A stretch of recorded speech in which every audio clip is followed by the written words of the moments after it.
I feel like the stereotypical trans experience is someone knowing since they were little. I've seen so many stories online where trans people were already dressing as the opposite gender since they knew what clothes were, and they were interested in toys and hobbies the other gender was typically interested in. I do not fit that.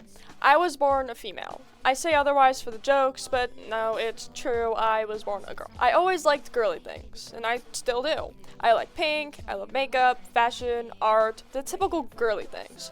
But I don't really consider myself a girl. I know that people can express their gender in many different ways, but even still, I feel that my story is weird. Maybe I'm just a complete faker and confused.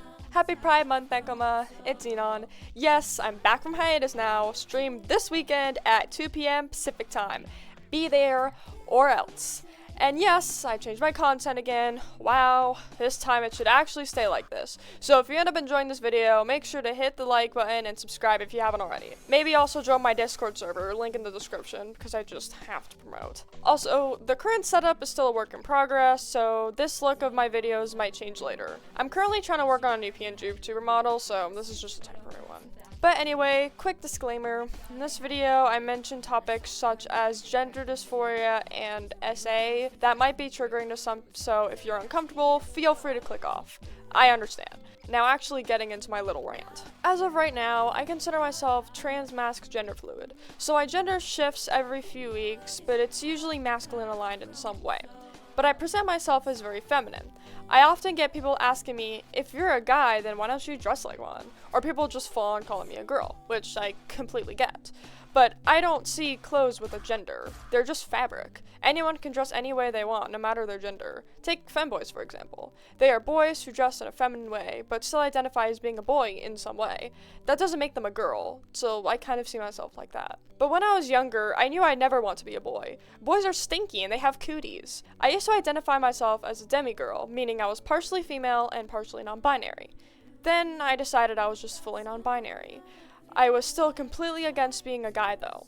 Whenever I tried out he/him pronouns, I always got this weird feeling. It wasn't until later that I realized the weird feeling was actually me liking being called that, and I was just convincing myself I didn't. I find it fine when people see me as a guy, I find it fine when people see me as genderless, but when people see me as a girl, it's somehow different. It depends on the person. I do have a theory for this though. When I was young, I was exposed to a lot of things I shouldn't have been. There were women portrayed in a very, submissive state. You know what I'm talking about. I'm trying to jump around it here, and if you don't know, you're too young to be watching this. Go away! And I also ended up being assaulted and harassed by many different people, both men and women. So I think I ended up just putting together that that's what women have to do. And I didn't want to do any of that. So I didn't want to be a girl. I still agree with this. I'd like to be cute without being seen as an object or toy for others' pleasure. I think this is why I still act like a girl without wanting to be one. I'd love to be one, but I don't feel safe being one. I also just might be autistic, and many studies show that autistic individuals have a higher likelihood of being trans, so there's also that. But recently I felt a lot more comfortable being more of a girl. I've debated using she/her pronouns, and it's hard for me to say that after telling everyone I'm a guy for so long. Just to probably go back to being one in a month or so. I hate feeling like I do this out of attention, and it's incredibly embarrassing to have to tell people I've changed my pronouns yet again. Most of the time I actually don't tell anyone because I don't want it to feel like a lot of effort for people to remember what I want to be called.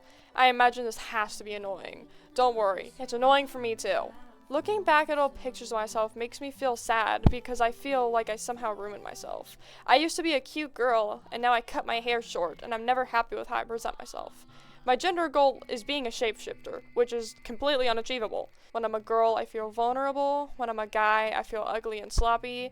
And when I'm genderless, I don't feel cute enough. So I'd say my experience with being trans is a bit abnormal, but I'm sharing this in hopes that someone can relate, because I know I'm not alone. I know that both I and whoever else relates to this is valid, and we'll figure it out someday. That's all I have to say for today. I'm new to making these sort of storytime rant videos, so cut me some slack if it's bad. I thought I'd share this for Pride Month because it's been on my mind a lot lately, plus I'd never gone around to doing something like this for Pride Month. I hope you guys enjoyed though. I'll see y'all in the next video. Bye nekoma! Have you noticed your hands have grown so